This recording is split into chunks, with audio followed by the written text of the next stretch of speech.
মাথার উপর গনগনে রোদ, অতিকায় সব ভয়ঙ্কর জিন বিশাল বিশাল পাথরের চাই কাঁধে নিয়ে পাহাড় বেয়ে উঠছে। কেউ সাগরের অতল গহ্বর থেকে মণিমুক্তা তুলে আনছে, কেউ তামা গলিয়ে বানাচ্ছে বিশাল সব কড়াই। এক মুহূর্ত দম ফেলার উপায় নেই, কারণ অদূরেই কাঁচের প্রাসাদের বারান্দায় লাঠিতে ভর দিয়ে কড়া দৃষ্টিতে দাঁড়িয়ে আছেন পৃথিবীর ইতিহাসের সবচেয়ে প্রতাপশালী সম্রাট হযরত সুলাইমান আলাইহিসসালাম। কিন্তু পৃথিবীর ইতিহাসের সবচেয়ে বড় বিষয়টা কি জানেন? আগুনের তৈরি এই শক্তিশালী জিনরা, যারা চোখের পলকে পুরো শহর ধ্বংস করে দিতে পারে, তারা আজ ভয়ে থরথর করে কাঁপছে এমন একজনের সামনে, যিনি গত কয়েক মাস ধরে বেঁচে নেই। গায়েব জানার দাবি করা এই বোকা জিনরা ঘুণাক্ষরেও টের পায়নি যে লাঠিতে ভর করে দাঁড়িয়ে থাকা শরীরটা একটা নিষ্প্রাণ দেহ মাত্র। একটি ছোট্ট উইপোকা তিলে তিলে সেই লাঠিটা খেয়ে ফেলছে। আগুনের তৈরি অবাধ্য জিনরা কেন মাটির তৈরি একজন মানুষকে এত ভয় পেত? কোন অদৃশ্য আইনে তারা আটকা ছিল যে চাইলেও পালাতে পারত না? হুদহুদ পাখি আর রানী বিলকিসের সেই অজানা ইতিহাসই বাকি। চলুন আজ আমরা প্রবেশ করি সুলাইমান আলাইহিসসালামের সেই মহা বিস্ময়কর জগতে। দৃশ্যটি একবার কল্পনা করুন। সমুদ্রের উত্তাল ঢেউয়ের নিচে যেখানে নিকষ কালো অন্ধকার, সেখানে বিশাল দেহী ভয়ঙ্কর চেহারার অবাধ্য জিনরা ডুব দিয়ে মণিমুক্তা খুঁজছে। কেউ বিশাল পাহাড় কেটে তৈরি করছে সুউচ্চ প্রাসাদ। তামা গলিয়ে বানানো হচ্ছে পাহাড়ের সমান বড় বড় ডেকচি আর হাউস। চারদিকে শুধু পাথর ভাঙার শব্দ আর আগুনের ফুলকি। তাদের এক মুহূর্ত দম ফেলার উপায় নেই, কারণ মাথার উপর কড়া নজরদারি চলছে আগুনের তৈরি এই শক্তিশালী জিনদের, যারা চোখের পলকে আস্ত একটা শহর গুড়িয়ে দিতে পারে। তারা আজ গাধার মতো খাটছে মাটির তৈরি একজন মানুষের অধীনে। সূরা সাবার ১৩ নম্বর আয়াতে আল্লাহ বলেন, তারা সুলাইমানের ইচ্ছা অনুযায়ী দুর্গ, ভাস্কর্য, হাউজের মতো বিশাল জলাধার এবং মজবুতভাবে বসানো বিশাল ডেকচি নির্মাণ করত। এই জিনরা স্বেচ্ছায় কাজ করত না, তারা ছিল চরম অবাধ্য আর অহংকারী। কাজ করতে করতে হাঁপিয়ে উঠত, কিন্তু ডানে বামে তাকানোর সাহস তাদের ছিল না। এখন প্রশ্ন হল, জিনরা কেন সুলাইমান আলাইহিসসালামকে এত ভয় পেত? তারা তো চাইলেই চোখের পলকে বাতাসে মিলিয়ে যেতে পারত। আসলে তাদের ভয়টা কেবল সুলাইমান আলাইহিসসালামের শারীরিক শক্তির প্রতি ছিল না, তাদের ভয় ছিল আল্লাহর সেই অলৌকিক শাস্তির প্রতি। সূরা সাবার ১২ নম্বর আয়াতে আল্লাহ বলেন, তাদের মধ্য থেকে যে আমার নির্দেশ অমান্য করে, তাকে আমি জ্বলন্ত অগ্নির শাস্তি আস্বাদন করাব।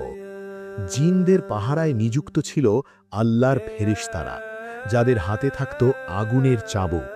কোনো জিন যদি একটু অবাধ্য হওয়ার বা পালানোর চেষ্টা করত, সাথে সাথে আসমান থেকে সেই আগুনের চাবুক তার পিঠে আছড়ে পড়ত। জিনরা ভয়ে নিজেদের মধ্যে ফিসফিস করে বলতো, খবরদার, কেউ পালানোর চেষ্টা করো না। বাদশাহ সুলাইমানের চোখ ফাঁকি দিলেও আসমানের পাহারাদারদের আগুনের চাবুক থেকে বাঁচার কোনো উপায় নেই। এক অদৃশ্য ঐশী শেকল তাদের পায়ে পরানো ছিল। এই ভয়েই তারা বাধ্য হয়ে দিন রাত এক করে সুলাইমান আলাইহিসসালামের হুকুম তামিল করত। এই বিশাল ভয়ঙ্কর বাহিনী নিয়ন্ত্রণের জন্য সুলাইমান আলাইহিসসালামের কাছে ছিল এক অলৌকিক চাবিকাঠি, তার হাতের একটি আংটি, যা ইতিহাসে খাতামে সুলাইমান নামে বিখ্যাত। অনেক ঐতিহাসিকের মতে এই আংটিতে আল্লাহর ইসমি আজম খোদাই করা ছিল। তিনি যখন এই আংটি পরে সিংহাসনে বসতেন, জিন, পশু পাখি আর বাতাস তার আদেশের জন্য মাথা নত করে দাঁড়িয়ে থাকত। আগুনের তৈরি জিনরা এই আংটির দিকে তাকাতেই ভয় পেত। এটি ছিল তার ঐশী ক্ষমতার এক দৃশ্যমান প্রতীক। কিন্তু সুলাইমান আলাইহিসসালামের ইন্তেকালের পর এই আংটি কোথায় গেল? এর সাথে জড়িয়ে আছে কিয়ামতের এক ভয়ঙ্কর আলামত। কিয়ামত যখন খুব কাছে চলে আসবে, পৃথিবী যখন পাপে ভরে যাবে, তখন হঠাৎ একদিন মক্কার সাফা পাহাড় ফেটে যাবে। মাটির নিচ থেকে বের হয়ে আসবে এক অদ্ভুত প্রাণী। কোরআন ও হাদিসে যাকে বলা হয়েছে দাব্বাতুল আর্দ। নবীজি সাল্লাল্লাহু আলাইহি ওয়াসাল্লাম বলেছেন, এই প্রাণীটি বের হলে তার এক হাতে থাকবে মুসা আলাইহিসসালামের সেই সাগর ভাগ করা লাঠি, আর অন্য হাতে থাকবে সুলাইমান আলাইহিসসালামের সেই রহস্যময় আংটি। প্রাণীটি মানুষের ভাষায় কথা বলবে। মুসা আলাইহিসসালামের লাঠি দিয়ে মুমিনদের চেহারায় স্পর্শ করবে, যার ফলে তাদের চেহারা নূরের মতো উজ্জ্বল হয়ে উঠবে। আর যারা অবিশ্বাসী, সুলাইমান আলাইহিসসালামের আংটি দিয়ে তাদের চেহারায় সিলমোহর মেরে দেবে। আংটির ছোঁয়ায় কাফেরদের মুখ কয়লার মতো কালো হয়ে যাবে। যে আংটি দিয়ে তিনি দুনিয়ায় ইনসাফ প্রতিষ্ঠা করেছিলেন, কিয়ামতের আগে সেই আংটি দিয়েই মুমিন আর কাফেরের পরিচয় চিরস্থায়ীভাবে আলাদা করা হবে। সুলাইমান আলাইহিসসালামের আকাশ পাহারায় থাকত লাখ লাখ পাখি। একদিন তিনি দরবারে বসে পাখিদের প্যারেড দেখছিলেন। হঠাৎ লক্ষ্য করলেন পানির সন্ধানের দায়িত্বে থাকা হুদহুদ পাখিটি নেই। তিনি রেগে বজ্রকণ্ঠে বললেন, সে যুক্তিসঙ্গত কারণ দেখাতে না পারলে আমি তাকে জবাই করব। কিছুক্ষণ পর হুদহুদ এসে এমন খবর দিল যা সম্রাটের রাগ থামিয়ে দিল। হুদহুদ কেঁপে কেঁপে বলল, হে সম্রাট, সাবা নগরীতে এক নারী রাজত্ব করছে যার নাম বিলকিস। তার বিশাল সিংহাসন আছে, কিন্তু আফসোস, সে আর তার জাতি আল্লাহর বদলে সূর্যের পূজা করে। সুলাইমান আলাইহিসসালাম আল্লাহর নামে একটি চিঠি লিখে হুদহুদকে দিয়ে পাঠালেন। চিঠিতে বলা হলো, অহংকার করো না, আত্মসমর্পণ করে আমার কাছে এসো। বিলকিস তার ক্ষমতা যাচাই করতে বিপুল ধনসম্পদ উপহার পাঠালেন, কিন্তু সুলাইমান আলাইহিসসালাম তা ফিরিয়ে দিয়ে যুদ্ধের হুমকি দিলেন। ভয়ে রানী নিজেই জেরুজালেমের দিকে রওনা হলেন। রানী পৌঁছানোর আগেই সুলাইমান আলাইহিসসালাম দরবারে বললেন, কে আছো যে রানীর সেই বিশাল সিংহাসন আমার কাছে আনতে পারবে? অতিকায় এক জিন বলল, মজলিস শেষ হওয়ার আগেই আনব। কিন্তু দরবারের জ্ঞানী আসিফ বিন বরখিয়া বিনীতভাবে বললেন, আপনি চোখের পলক ফেলার আগেই আমি এনে দেব। আর সত্যি, চোখের পলক ফেলার আগেই হাজার মাইল দূরের সোনা আর হীরা বাঁধানো সেই বিশাল সিংহাসন সম্রাটের সামনে হাজির। রানী বিলকিস জেরুজালেমে পৌঁছলে তাকে এক বিশেষ প্রাসাদে আনা হল। এই প্রাসাদের মেঝে ছিল স্বচ্ছ কাঁচের তৈরি। নিচ দিয়ে বয়ে যাচ্ছিল পানির স্রোত, জীবন্ত মাছ সাঁতার কাটছিল। রানী ভাবলেন এটি গভীর পানি। কাপড় ভিজবে ভেবে পায়ের কাপড় উপরে তুললেন। সুলাইমান আলাইহিসসালাম মৃদু হেসে বললেন, এটি তো কেবল কাঁচ দিয়ে মোড়ানো মেঝে মাত্র। রানী বিলকিস স্তম্ভিত হলেন। বুঝতে পারলেন সূর্য পূজা করে এতকাল কত বোকার মতো জীবন কাটিয়েছেন। সাথে সাথে নতজানু হয়ে বললেন, হে আমার রব, আজ আমি সুলাইমানের সাথে বিশ্বজগতের প্রতিপালক আল্লাহর কাছে আত্মসমর্পণ করলাম। এবার পেছনে ফেরা যাক। এত বড় রাজত্ব আল্লাহ কেবল সুলাইমান আলাইহিসসালামকেই কেন দিলেন? একদিন বিকেলে তার সামনে উন্নত জাতের দ্রুতগামী যুদ্ধের ঘোড়া প্রদর্শন করা হচ্ছিল।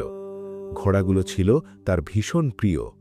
সৌন্দর্য দেখতে দেখতে তিনি এতটাই মগ্ন হলেন যে সূর্য ডুবে গেল, আসরের নামাজের সময় পার হয়ে গেল। হঠাৎ হুঁশ ফিরতেই তিনি চরম অনুতপ্ত হলেন। চোখে পানি এলো। ভাবলেন, যে সম্পদ আমাকে রবের স্মরণ থেকে গাফেল করে, সেই সম্পদ আমার দরকার নেই। তিনি নির্দেশ দিলেন, ঘোড়াগুলো ফিরিয়ে আনো। তারপর আল্লাহর সন্তুষ্টির জন্য সেই প্রিয় ঘোড়াগুলো কুরবানি করে দিলেন। সব বিলিয়ে দিয়ে জায়নামাজে দুই হাত তুললেন। হে আমার রব, আমাকে ক্ষমা করুন। আমাকে এমন রাজত্ব দিন যা আমার পরে আর কাউকে দেওয়া হবে না। নিশ্চয়ই আপনি মহান দাতা। আল্লাহর কাছে এই আত্মত্যাগ এতটাই পছন্দ হল যে দোয়া সাথে সাথে কবুল হল। যেহেতু তিনি আল্লাহর জন্য দ্রুতগামী ঘোড়া ত্যাগ করেছিলেন, আল্লাহ তাকে দুনিয়ার সবচেয়ে দ্রুতগামী বাহন বাতাস উপহার দিলেন। সকালে 1 মাসের পথ, বিকেলে আরও 1 মাসের পথ। সেই আত্মত্যাগের কারণেই আল্লাহ তাকে জিন, মানুষ, পশু পাখি আর প্রকৃতির উপর অভাবনীয় রাজত্ব দিয়েছিলেন। সময় গড়িয়ে যায়। সুলাইমান আলাইহিসসালাম বৃদ্ধ হলেন। আল্লাহর নির্দেশে বাইতুল মুকাদ্দাস পুনর্নির্মাণের কাজ শুরু করলেন। হঠাৎ একদিন বুঝতে পারলেন দুনিয়ার সময় শেষ। মালাকুল মৌত এসেছেন। কিন্তু চিন্তায় পড়লেন, বাইতুল মুকাদ্দাসের কাজ তো শেষ হয়নি। তিনি মারা গেলে অবাধ্য জিনরা এক মুহূর্তও কাজ করবে না। তাছাড়া মানুষ বিশ্বাস করত জিনরা গায়েব জানে। তিনি চাইলেন তার মৃত্যুর মধ্য দিয়ে এই মিথ্যা ভেঙে যাক। দোয়া করলেন, হে আল্লাহ, আমার মৃত্যু জিনদের কাছ থেকে গোপন রাখুন। আল্লাহ কবুল করলেন। কাচের প্রাসাদের মেহরাবে দাঁড়িয়ে আছেন সুলাইমান আলাইহিসসালাম, 2 হাত মোটা লাঠির উপর ভর করা, তীক্ষ্ণ দৃষ্টি বাইরের জিনদের দিকে। এই অবস্থাতেই মালাকুল মৌত প্রাণ নিয়ে গেলেন। কিন্তু আল্লাহর কুদরতে মৃতদেহটি লাঠিতে ভর করে আগের মতোই দাঁড়িয়ে রইল। একদিন যায়, 1 সপ্তাহ, 1 মাস। জিনরা বাইরে থেকে দেখে ভয়ে কাঁপে, ভাবে বাদশাহ কড়া নজরে দেখছেন। হাড় ভাঙা খাটুনি খেটে বাইতুল মুকাদ্দাসের কাজ চালিয়ে যেতে লাগল। এভাবে পেরিয়ে গেল প্রায় 1 বছর। মাটির নিচ থেকে উঠে এলো একটি ছোট্ট উইপোকা। ধীরে ধীরে লাঠিটি ভেতর থেকে কুড়ে কুড়ে খেতে শুরু করল। অবশেষে যেদিন বাইতুল মুকাদ্দাসের নির্মাণ পুরোপুরি শেষ হল, সেদিন পোকায় খাওয়া লাঠি আর দেহের ভার আর সইতে পারল না। হঠাৎ ভেঙে গেল। দুনিয়ার সবচেয়ে প্রতাপশালী সম্রাটের দেহ মাটিতে লুটিয়ে পড়ল। জিনরা ছুটে এলো, দেখল শরীর শুকিয়ে কাঠ। তিনি মারা গেছেন প্রায় 1 বছর আগে। সূরা সাবার 14 নম্বর আয়াতে আল্লাহ বলেন, যখন তিনি পড়ে গেলেন তখন জিনরা বুঝল তারা যদি গায়েব জানত তাহলে এই লাঞ্ছনাদায়ক শাস্তিতে আবদ্ধ থাকত না।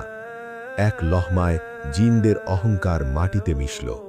মানুষও বুঝল গায়েব একমাত্র আল্লাহর। 1 লাঠির পতনে সমাপ্তি ঘটল পৃথিবীর সবচেয়ে ক্ষমতাশালী সাম্রাজ্যের, যা আর কোনোদিন কাউকে দেওয়া হবে না। প্রিয় দর্শক, সবচেয়ে বড় রাজত্ব, সবচেয়ে বেশি ক্ষমতার সমাপ্তি ঘটেছিল একটি উইপোকা আর ভেঙে পড়া লাঠির মাধ্যমে। দুনিয়ার ক্ষণস্থায়ী ক্ষমতার অহংকার আমরা কেন করি, যেখানে সুলাইমান আলাইহিসসালামের মতো নবীও আল্লাহর সামনে কেঁদে লুটিয়ে পড়েছিলেন?